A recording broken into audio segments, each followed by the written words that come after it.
Hello everyone.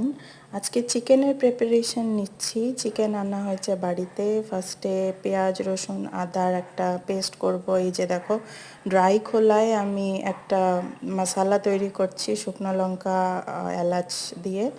এরপর এই চিকেনটার জন্য আলু ভেজে নিচ্ছি নুন আর একটু হলুদ দিয়ে। আলুটা বেশ ভালো করে ভাজা ভাজা করব, লাল লাল করব।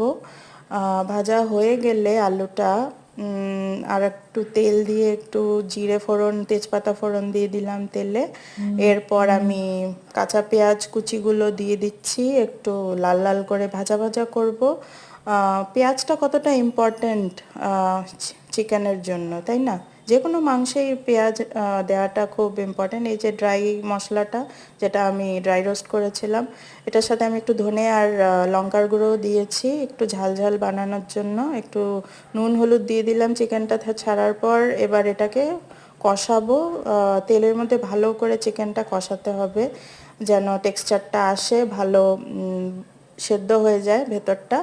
এবারে এটা কষানো হয়ে গেলে আমি বাকি মশলাগুলো দিয়ে দিচ্ছি যেগুলো প্রিপেয়ার করে রেখেছিলাম, আদা রসুন পেঁয়াজ, ড্রাই রোস্টেড মশলা, ধনে আর লঙ্কার গুঁড়ো। এগুলো দিয়ে ভালো করে চিকেনটাকে কষাতে হবে। এবারে জল দিয়ে ফুটিয়ে নিলে আলুগুলো দিয়ে ভালো করে বয়েল আসা অবধি ওয়েট করুন। তারপরে